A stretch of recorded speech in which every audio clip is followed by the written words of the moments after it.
You know, I caught a lot of hell because I saw this movie.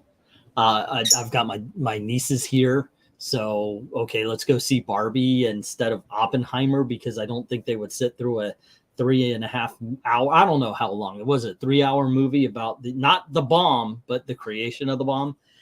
So, okay, Barbie it is. And I got to tell you, my background on this one is that I could not wait for this film. The marketing worked on me. And by the way, I'm here with Dalton, the Authenticator. Hi, folks. And ooh, boy, there's a lot to unpack on this one. Really I might have to do a separate video after we do this. We may just. I'm gonna do. I want to talk about this film for a minute or two, and then I'll let you kind of give your opening statements. I really wanted to see this film. The marketing really did work on me. I was hoping it would be good. I was looking for what looked like a fun and entertaining kind of parody of what the Barbie life would really be like. And instead, what we got was a hodgepodge of mixed messages that just didn't work. And in the end, Barbie was the bad guy. Barbies are bad. That was something that I think is a real takeaway here. Hold on. We're going to get into spoilers as we go along, but there is how can I put this? There is a message that they're trying to go for, which is, of course, female empowerment. That's fine. It's Barbie. That's what she's always been about. She has always been a feminist tool, but the definition of feminism has changed over the years. So this isn't about, hey, girls, you can do it. This is about, hey, girls, we could do it if they're not doing it. And it's not egalitarianism painted pink. It's the oppressor-oppressed thing. So the movie starts, and we are in Barbie world. Most of what you see in the marketing is in Barbie world. And I was thinking, this is actually a lot of fun. We're seeing how Barbie would live. You know, she jumps in the shower and there's no water, but she's reacting because that's how Barbie is played with. There's never any drinks in the cups or anything like that. And I thought this would be great to explore what it's like to be a Barbie. You know, if they're going in this direction, that's awesome. However, I knew for a fact that we were going to get into the real world Smurf style, if you all remember those movies. And of course, I've heard and I saw the reviews that, you know, patriarchy. We're going to get to that. That being said, there is one moment in this movie when I think the movie decided to fail itself. And I will spoil it right here. So give me 10 seconds. Okay, 5, 4, 3, 2, 1. There is a moment when she's talking to the CEO of Mattel, and she wants to go back to Barbie Land. So he says, well, get in the box. And there's this giant box, and they're doing the twist ties. And right before they get tight enough for her to be locked in the box, she steps out. And that's one of the biggest problems we're going to get to. That being said, I introduced him before. I'm going to give you a minute or two. I've been going on for 3, but I'm going to give you a minute or two to give your opening statements on this movie, and then we're going to go through it. Okay. Leaving gingerly aside from all of the abstract BS, because that stuff is gonna make me have to go full MRA, and we just don't have the bandwidth for that right now. Even aside from all of the frankly misanthropic, it's not just misandrist, it's not just misogynist, it's actually misanthropic. Yes. But even aside from all that, it's not original. Have you seen Enchanted with Amy Adams? Have you seen Life Size with Tyra Banks? Have you seen the Debbie's backstory scene from Addams Family Values? Have you seen the Barbie elements of the Toy Story movies? Mannequin in the 1980s. Scoosh all of that together with The Invisible Knapsack, Feminism is for Everyone by Bell Hooks, and about a dozen other types of critical gender theory, put it in a blender, and use the mold that the Lego Movie, the Emoji Movie, and Wreck-It Ralph 2 used, and you have this movie, pretty much. Yeah. Okay. Let's get to it. Let's talk about this thing. Once again, like I said, I really thought the first 10 minutes were a little charming. Right away, though, it hit me because remember, all of the advertisement for this film was very much, hey, this is a family-friendly kind of film. Bring it on in. Right away, we're getting masturbatory jokes. We're getting, and all throughout, there's sexual innuendo that I think goes a little bit too far. And it doesn't take you long as soon as to find out that this movie is not made for families. This movie is made for middle-aged women. Flat out. This is absolutely a middle-aged woman's movie. It takes place in the perspective of a middle-aged woman.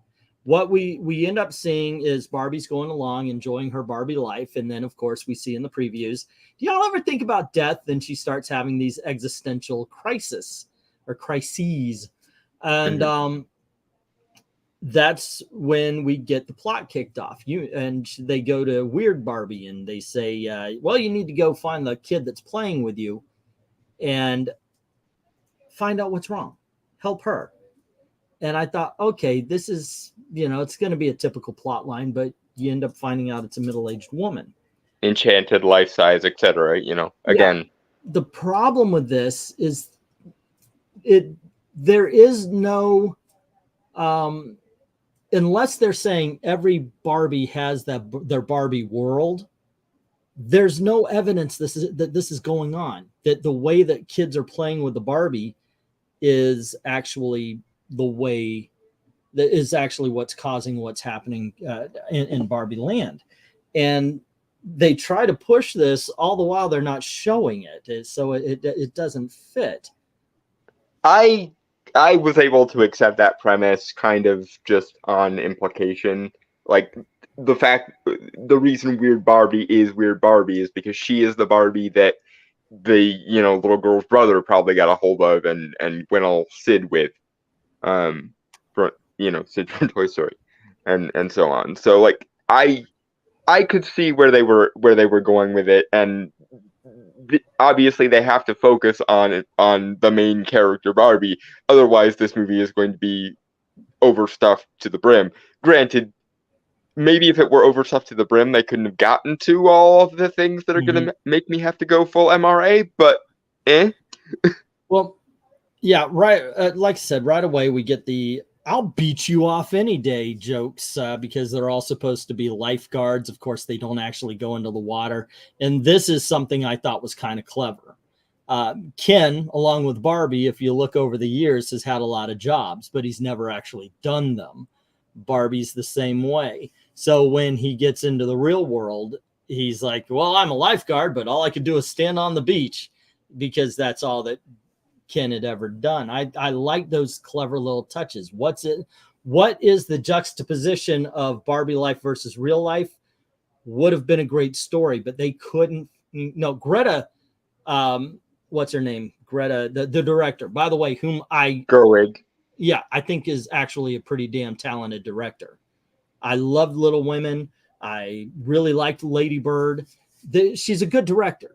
As a matter of fact, I thought that this moved along. I didn't care for it. And usually if you're watching a bad movie, it takes forever. But this one I thought was moving the production design, like all the technicals are in force here. Movie. Yes. Yeah. I think the actors did a great job. I don't think there was a weak performance in the bunch. So no. I think technically, yes, they just fumbled the freaking story so bad. And I'm really going to try to stay away from the identity politics. I know a lot of people are complaining about that, but you can't completely, because it's the main point of the piece. It's the heart and soul of the thing. Here's the thing. Let's okay, you know what? Let's tackle the rhinoceros in the room, okay? So they do go to the real world. I guess this is going to be a spoilerly review right out the Of beginning. feminist imagining, mind you. Yeah, it's not the real world. The real world has, I think, 5 or 6 female members on the board of Barbie. This one, it's all men. They're going down the what is that, Santa Monica Boulevard in California. Venice Beach. Was it Venice? Okay, there you go. I think it was Venice Beach. So anywho, a guy just slaps her in the ass. I'm like, come on. Just with come her on. assumed boyfriend standing right there, Yeah, mind you. and then it's so heavy-handed when it gets to the real world. There was a good joke based on that though, where she sees everybody looking at her, and instead of feeling like she would in Barbie world, she's feeling like, oh yeah, I'm very self-conscious right now. And Ken goes, I'm feeling very self-confident right now. I did like that. I thought that was a funny joke. Speaking of things, the elephant in the room. Yeah. This is something we have to go into, I think, to fully get this, for people to fully get this movie. The feminist perspective is so bass-backwards in this movie that the emotional life of Ken, as it is depicted in Barbie world, is more indicative of male vulnerability and the male experience than the nominal real world in this movie, which is, of course, the darkest timeline of patriarchy imaginable. Ahsoka, by the way, I will get to comments in just a bit.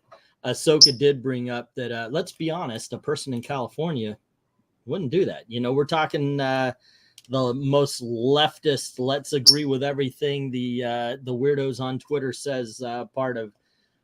Then again, they legalized shoplifting up to a $999. Shoplifting is not misogyny. You go with misogyny, racism, homophobia, whatever, or what they perceive as that, and you're done. Maranya was saying back in the day, people complained about the original Barbie having an unrealistic body type. They're overcompensated at one point by making Barbie literally anorexic. And nowadays, I think actually you see more health conscious people, and you actually see Barbie body types everywhere. So yeah. Cartoons is saying that he hated the movie. I saw you in Tristan's live stream chat there, and yeah, I would, if we can do it, I would love to debate the film with Tristan. Let's see, check out my channel. No, I'm not going to advertise another channel. I'm having a hard enough time with this one as it is. Not true. Ruth Handler has acknowledged that she found Bill Lilly doll the basis for Barbie, and she thought about marketing a similar doll in the U.S. The company highly hated the idea. Mario Brothers was better than that. Now I hate Warner. I like the Super Mario Brothers. It was okay. I'm not a fan of Super Mario Brothers. It's just at my age, just it fell in that mark where it's like, yeah, you know. So video games weren't really a thing yet during your childhood, I don't think. Well, no, I had actually skipped over video games. That really got big when I started getting work and when I started meeting girls. I ended up meeting Gail, I think, when Mario 3 was out, and it was just we had a baby right away. So there's a big chunk of my geek life that is, I mean, I still occasionally read a comic or something, and I did see all the superhero movies, but yeah. You still haven't watched Star Trek The Next Generation, have you? No, I did. I caught up to that. It's all right. So anywho, let's the Kens. I like the Kens. I like the fact that they were, if you look at Barbie World is how the real world is, according to far leftist feminists who don't actually pay attention to reality, and where the Barbies rule and the Kens are little backbiters, and they talk about each other. They say nice things, even though they mean things. And it's really messed up in the sexual politics. This was written, I swear to gosh, this was written by Twitter. I mean, that's how it feels, you know, with their politics just shoved right on into this. So well, that's the type of person or people that Greta Gerwig and Noah Baumbach are, though. well, They yeah, are. and if you can, by the way, you can see this in damn near any interview they do. They are absolutely the people who would create a movie like this. If you enjoyed it, God bless you. You know, there were scenes that I did. I liked the Barbie scenes. They didn't need the real world. They just didn't. This could have taken place. What they could have done. Okay, you know what? Let's get to what they did do. So they go to the real world, of course, immediately. Barbie is being harassed and everything. Cartoon characters in the real world. And they end up getting arrested because they don't understand the culture like they understand they need to get new clothes. So they go and they get new clothes. And the person's like, you got to pay for those. And they run away and they get arrested a couple of times. And Barbie searches out the person that's playing with her. And she assumes it's this teenage girl. And she goes up to her. And you see a little bit of this in the previews. And the teenage girl lays down every damn actually about Barbie. Well, actually, you've been causing people to feel bad about their bodies for the last 50. And, you know, anything that you might hear somebody on Twitter say about Barbie. Your hyper-capable physiology is fascist because it creates traditionalistic and idealized body images, yada, yada, yada. Yeah. Mm-hmm. Yeah. I haven't seen Oppenheimer yet. I will, and then we'll do a video like this as well. But I just haven't had the chance. I've seen it mostly because I knew we would be covering it. Mm-hmm. I'll get to it. I'm very excited about it. I want to see that. I have yet to see the child trafficking one. Sound of Freedom. I'm gonna catch up to that. And on my birthday, once again, have the nieces. I'm going to go see Haunted Mansion. So that sounds like a good day for you. Yeah, actually, it will be. It's going to be a Disney brunch, and I'm just going to ask, can you just, if you guys want to, drop me off at the movies? I'll be there all day. You know, so I'll see all three of them at one shot. Let's see what else do we have. And Barbie World isn't much better as they literally become okay. Yeah, let's not get too far ahead. The feminist movement will go into Ken needs to be drafted. Would Barbie accept it to go to war and Ken stay safe at home? That's one thing that's always thrown in. If you want equal rights, let's give you equal rights. Let's not fuck around and everybody has to do this. They do it in Israel. You know, isn't that the way it always is? Every time somebody brings something, well, they do it in the Alps, you know, something like that. Well, but that's because a lot of people have this straw man idea of the patriarchy, whereby men already have all the rights they could ever possibly need, and women have always been, quote unquote, you know, disadvantaged somehow. So we need to keep piling women with more entitlements and leaving men exactly where they were centuries ago. I mentioned I'm not doing Twitter in real life. I'm not going to do it on YouTube anymore. I'm not going to. Women have equal rights. Sometimes they have more, and then some. Not legally, but because women are women, men are supposed to treat them a certain way. There's a joke Bill Burr tells: you don't want to be treated equally, because if one of my male friends talk to me the way I let women talk to me, I beat the shit out of them. We're in a fight, and you don't want to say the wrong thing and have me haul off and smack you one. And that's true, but the thing is that that's the way it happens. We all have our strengths, we all have our weaknesses, we all have our benefits, we all have our I don't know, opposite of it. What would I'm running out of words here. But this movie, and I get it because it really is made for middle-aged women. This movie leans so far to, oh, woe is me, women are put upon victims, that they don't really address the things that would be harsh in a man's life, especially considering everything they're complaining about in the real world is going on in Barbie land, except for Barbies are the ones who are perpetuating the problem. Well, here's the thing. They think they're playing the gender switcheroo card, but here's the problem. They actually depict male vulnerabilities in a way better than most movies I have ever seen. Yeah. They just don't realize they're doing it because they think they're playing the gender switcheroo card. Yeah, you're right. This might actually be the best men's rights movie that had ever accidentally been made. Hashtag Ken's rights advocate. Yeah, because that does happen. All of the Kens are attached to their Barbie. As a matter of fact, you see that at the party. You see that later in the towards the end of the film. All of the Kens have a certain Barbie, and they are accessory too, as you see in the is in some of the Ken literally has a line at one point where he says, "Might something akin to, I only know I matter when she looks at me.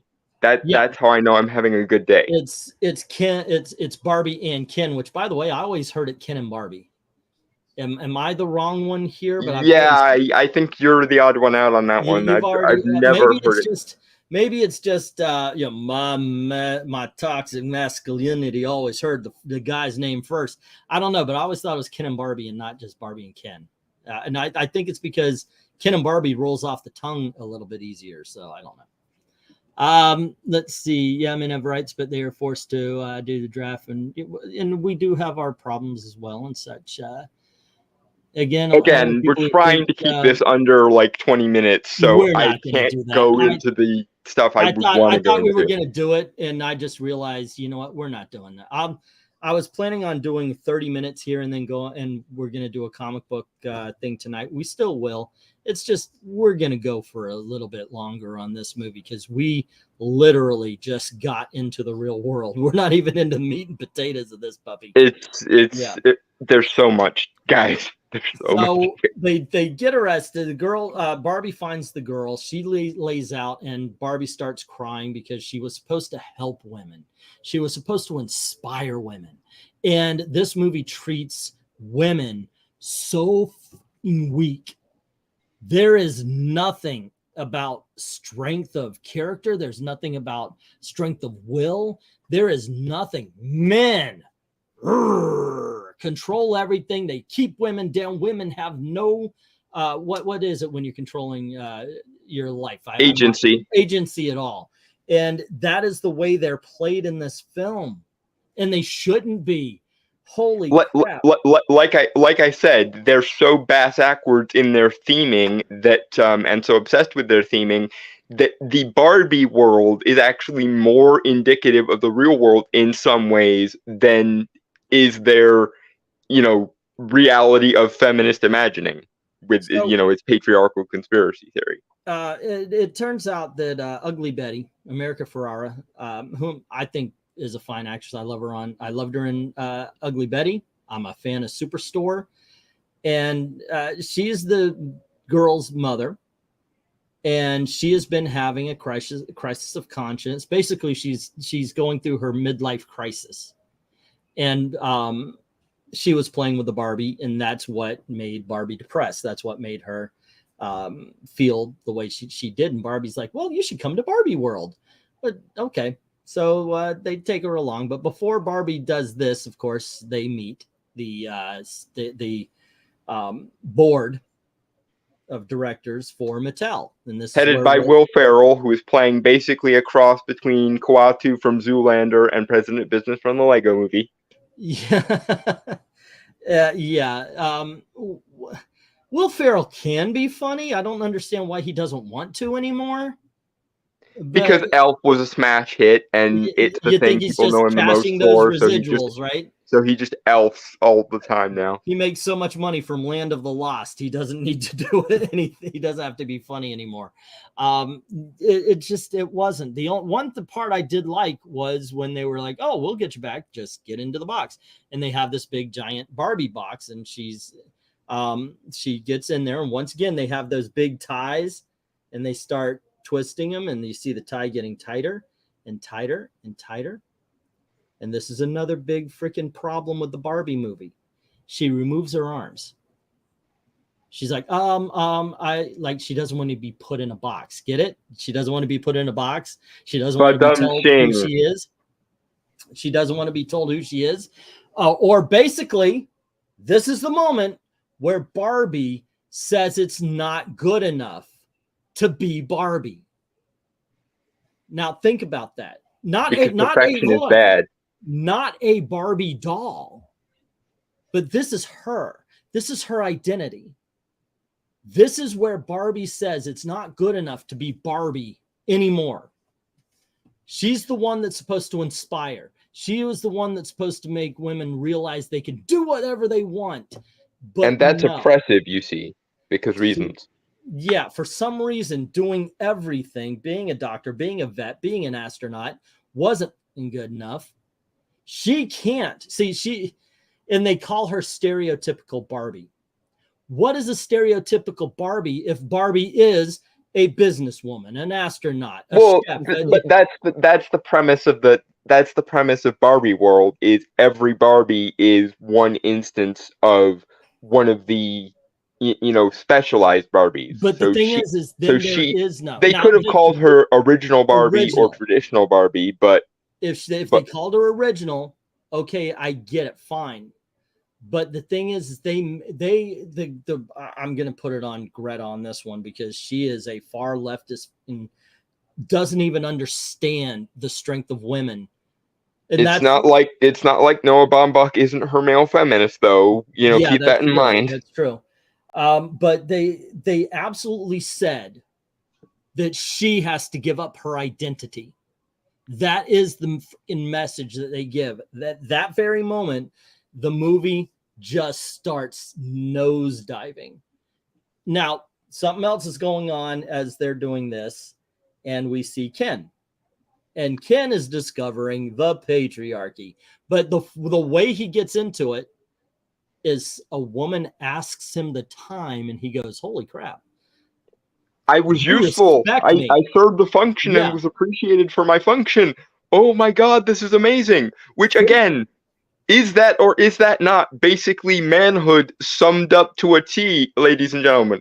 We serve a function. That means we're valuable. Yay. And we're completely useless without that. You respect me? He has never felt this before in the entirety of living in Barbie land. He was amazed that this woman respected him. So he starts looking up things on the patriarchy and everything. And here's the problem with the way that this is being portrayed by a lot of other YouTubers and the way it actually is. As much as Barbie is misandrist, the parts about the patriarchy where they mention it 100,000 times isn't so much what we would call the patriarchy as it is what Ken sees as the patriarchy. And well, it's because if he were actually dropped into the real world, he would find constructive ways to be useful, to be actualized as a man. But because we're not actually in a real world, we're in the real world of feminist imagining, they see all of that stuff as the patriarchy. And here's an interesting thing. Even this, I think, works on a level of commentary that I'm not sure the filmmakers were intending, because it reminded me of what happens when you've got feminists in one ear, traditionalists in the other, both of whom playing the real man card, i.e. you're not worth a damn thing if you don't do the right things, etc. And then along comes somebody like Andrew Tate, this very, macho, very stereotypical man who is the only one saying something to the effect of, you don't have to define your worth by serving other people. You can have self-worth. You can be worthwhile on your own terms. And again, Andrew Tate is a bad example of this, but that's exactly what happens here with Ken and the patriarchy. If the only people telling you you're worthwhile for your own sake happen to be toxic, what's a man to do? there are some funny scenes. We've seen the previews where he's talking to the doctor and he's just like, I'm a man, I'll be a doctor. No, you're not. Okay, can I talk to a doctor? You're talking to one. I actually liked those scenes. Actually, the ones with Ken, I thought were more along what I wanted to see anyway, because Barbie is already respected in Barbie world. Ken is now getting there. If they had gone into the real world and they discovered the reality of being a man and woman, so forth, so on, and at the end they had equal rights and everybody was like, we can do this together. I know it'd be trite, but it would be more honest, and I think it to the message they were trying to get. It would be the kind of movie that they were selling you on rather than the movie it is. So where are we? Okay, Ken's discovering the patriarchy, and he gets some books, he watches some TV and such, and he goes back to Barbie Land. He reads feminist books, mind you. He goes literally based on the feminist definition of patriarchy. And he goes back to Barbie Land before Barbie gets there with Ugly Betty and her daughter and Barbie. Anyway, they arrive there and they find out that Ken has taken over, and not only has Ken taken over, but all of the Barbies have fallen in line and are now subservient to men. They like it. Yeah, I've got something I want to get off my chest here. Now, you guys, and I've been very much an open book here, so you guys know that me and Gail had our problems, but we've never stopped dating even through our problems. We have been together 30 freaking years. I've been married to Gail for 30 years. And okay, if you are a millennial, you're probably not watching this. But if you are a Gen Z, if you have this whole thing, oh, well, marriage is the prison with the traditional, blah, blah, blah, blah, blah. Shut the fuck up. Serious, shut up. You're insulting every fucking woman every time you fucking do that, okay? God damn. Women are freaking stronger than you think. I was raised in a matriarchy. I mean, I'll tell you what. There's a line in a movie called My Greek Wedding where the wife says, oh, yes, the man's the head of the family, but the woman is the neck, and she turns the head any way she wants. I was raised around strong women. So I take offense every time I hear that. Are you saying my wife? You guys have heard Gail. Do you think she's subservient to anyone? Get the fuck out of here. I doubt it severely. But that's every freaking time I hear some sort of millennial or Gen Z girl talking about, oh, well, it's jujitsu. And all you want is one more load of cum on your face. That's what you're striving for before you actually get a fucking relationship that's meaningful, where you might actually get a family out of it. That's all you're freaking asking for. Well, but see, this is the ultimate. I'm in the middle of a rant. I'm going to be done in just a little bit. And it's simple as this. You want to talk about the patriarchy, you continue being cum buckets, because there's a whole bunch of rich men that are so fucking happy that you guys are only going for them and they get to fuck you. That is it. That's my rant. Okay, go on ahead. Okay, but what I was going to get at, this is the ultimate failure to define terms of this movie, and once you spot it, it will make everything make sense. The difference between patriarchy as gender studies undergrads define it, and patriarchy as someone like an anthropologist or a sociologist would define it, assuming it wasn't lousy with said gender politics, is in a patriarchy in the anthropological definition, it acknowledges that while men exhibit overt power in the public sphere, women have covert power and dominate the private sphere. If you took that into account, this would not be this Hegelian oppressor-oppressed dichotomy. The only way that feminists can make their version of the patriarchy, the conspiracy theory, make sense is if they believe that men are out for themselves rather than to serve their women, which is the thing. Women wield covert power, and there's a way in which covert power is actually more potent than overt power, because overt power has to be held accountable. In the Middle Ages, when the royal family screwed up, it was the king's head who wound up in the basket, and the queen, very often, survived long enough to stoop his successor, raise his son to overthrow him, and be the whisperer in his ear next. I do want to point out, because Ahsoka is saying, well, you know, let's be honest, the Gen Zer doesn't know how to do marriage, and that is something. A lot of it had become very acceptable to divorce, in as far as marriage is concerned.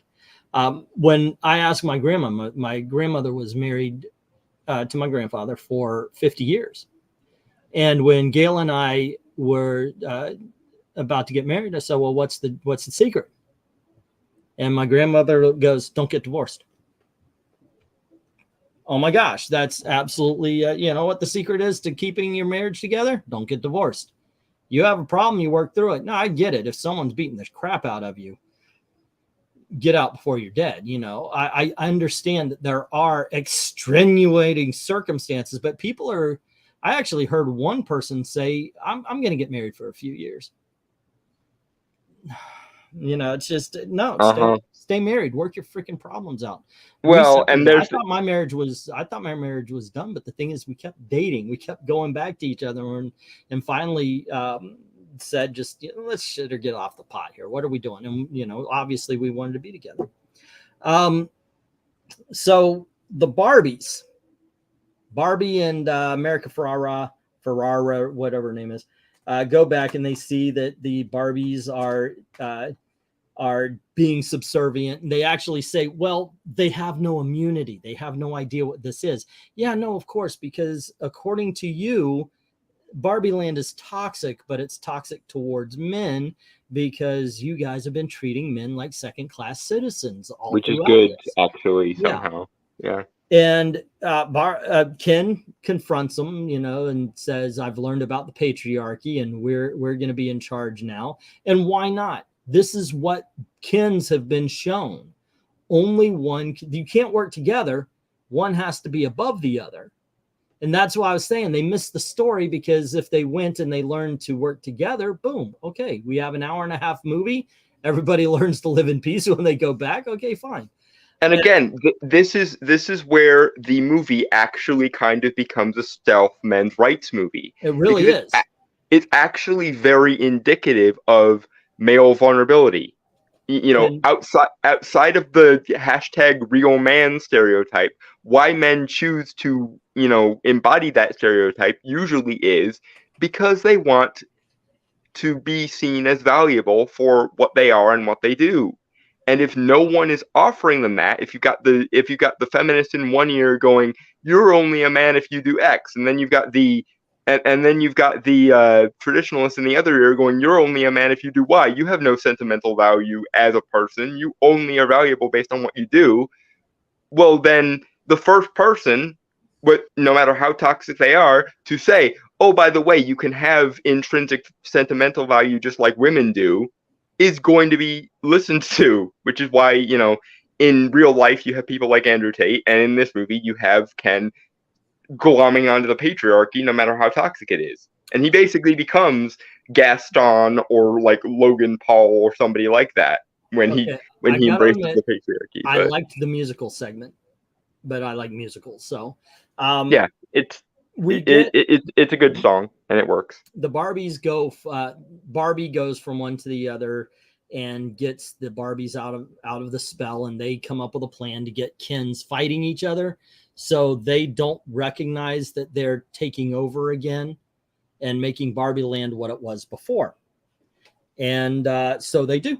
They make it exactly like it was before. They give lip service to, oh, we're going to do it together. And I believe somebody says something along the lines of, that means I could be on the Supreme Court, because the Supreme Court makes all the rules and writes the Constitution of Barbie Land. And he's flat out told no. Flat out no. The reasoning though is the cherry on top of the shit sundae. The reason why Kens can't have equality with Barbies in Barbie Land is because we'll give you equality, Kens, when the real world lives up to the feminist standards of equality. I.e., will treat you in your reality See, just as badly as we think women are treated in the real world, but aren't. and that is absolutely a horrible, horrible message. It really is, because someone over there is doing something we don't like. We're going to do something here that you don't like. That's a horrible, horrible message. But that is now. Well, it's also a lie, because the patriarchy of feminist imagining is not a thing. No. So that did happen, and there is a scene I did like with Rhea Perlman, and she's talking to Barbie and kind of explaining everything. She even says like the patriarchy in the real world isn't really real. She does mention that. It doesn't change Barbie Land though. So the message is still there. The message is still there that men should know their place, which is what they think is going on in the real world. What what her name is, Gerwig. Yeah. But I did like Rhea Perlman in this film. I thought she was strong. There are things to like in this film. And like I said, a lot of it is technical, and the acting is really good. And I think Rhea Perlman, as the creator of Barbie, knocks it out of the park. She really does.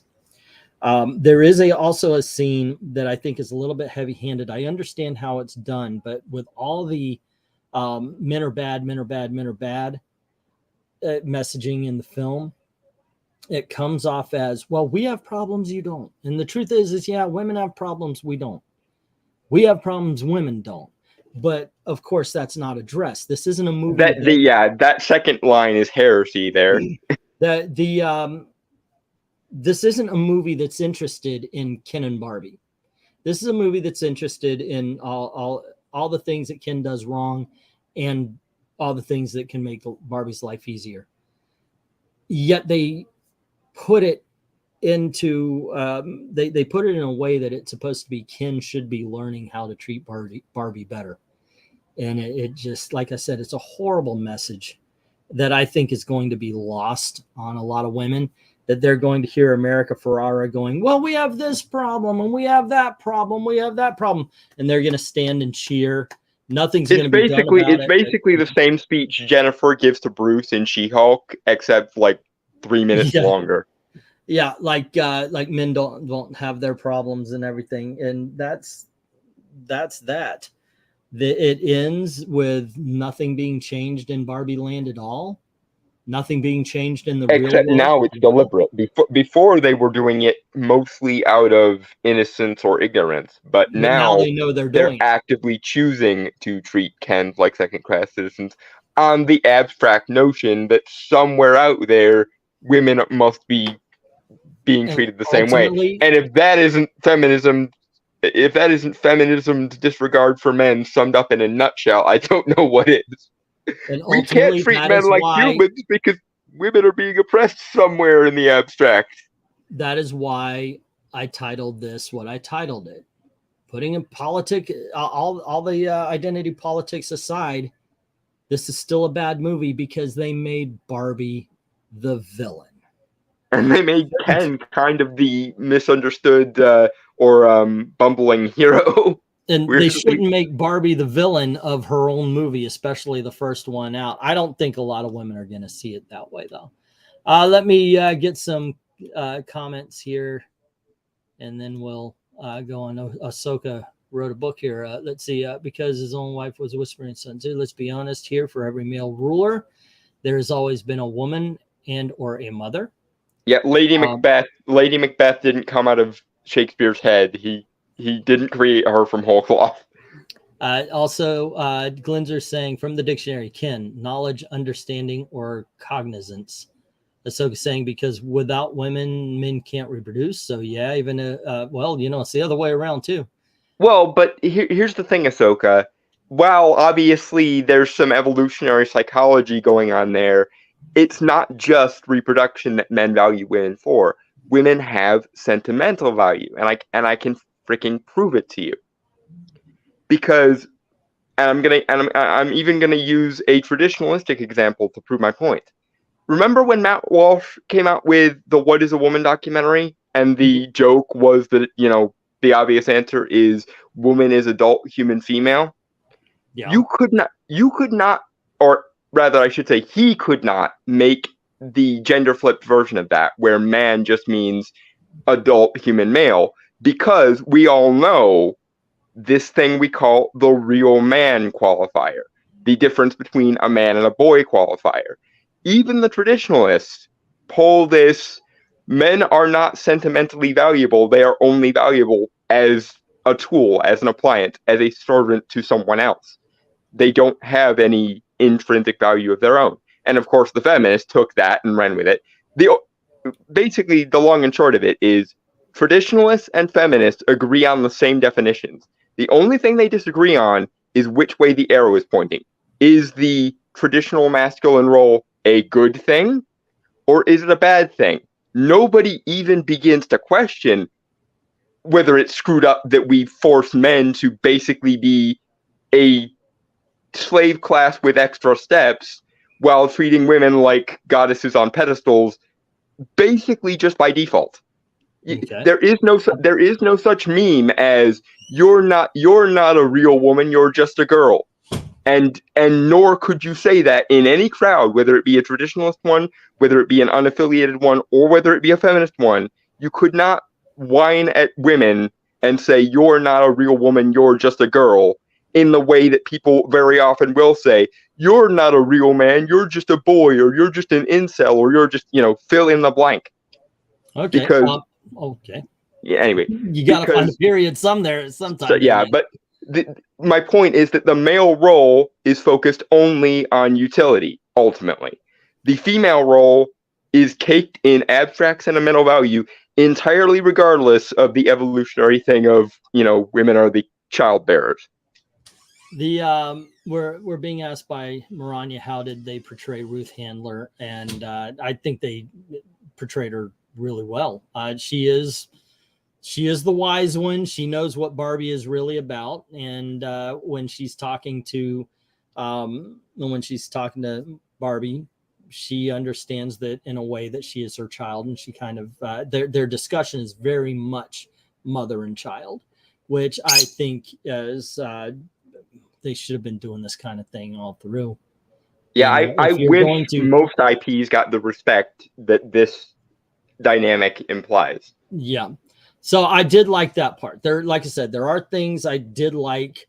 There was a joke in there where I think Margot Robbie says something, "I don't feel beautiful," and the narrator, the older lady with the anyway, she's narrating, and she says, "Well, maybe we shouldn't have gotten Margot Robbie to make this point because, you know, it's Margot Robbie," which I don't know if you noticed, but for most of this review, I've been in soft focus, so my camera could show you Margot Robbie better.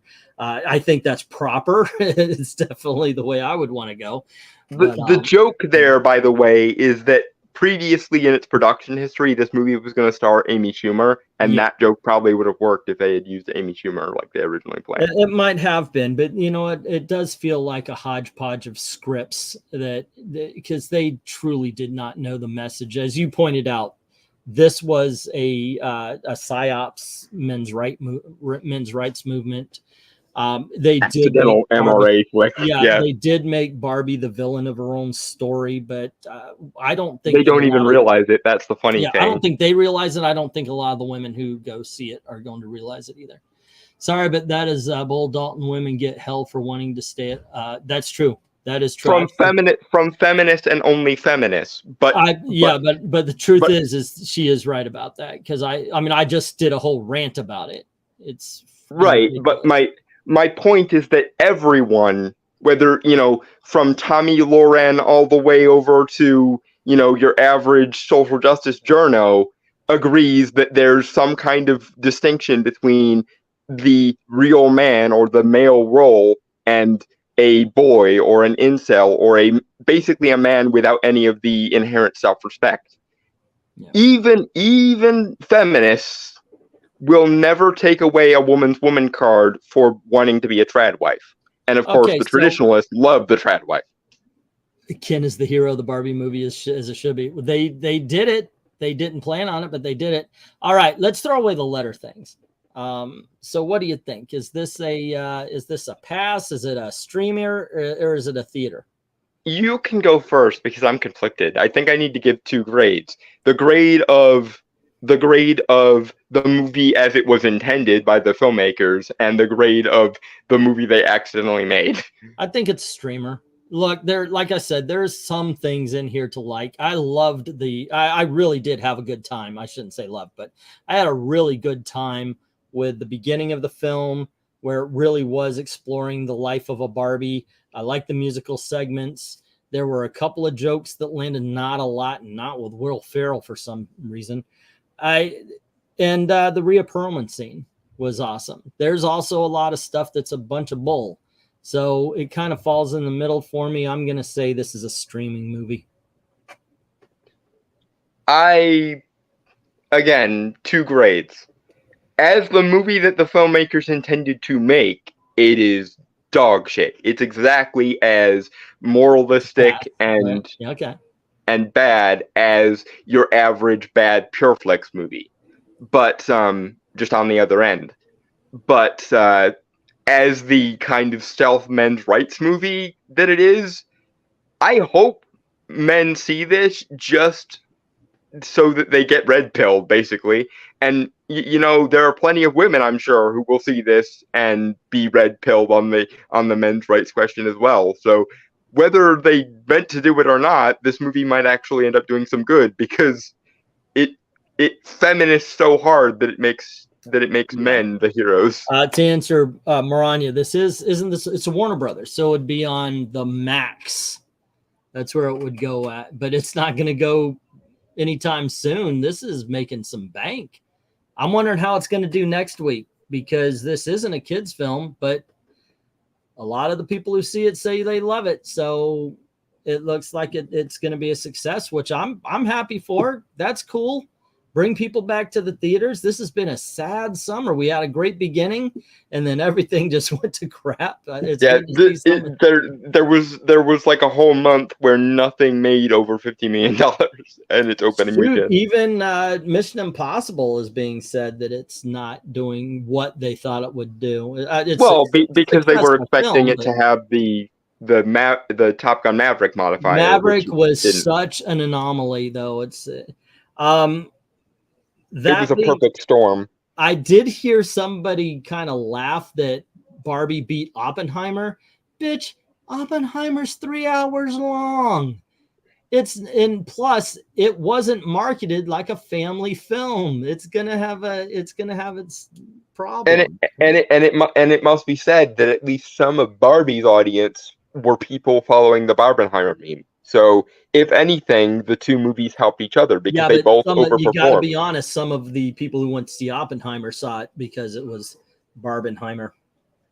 So yeah, that's what I was saying. Both movies overperformed because initially Barbie was thinking between like 70 and 100 million, and it made 155 domestically. It's the high.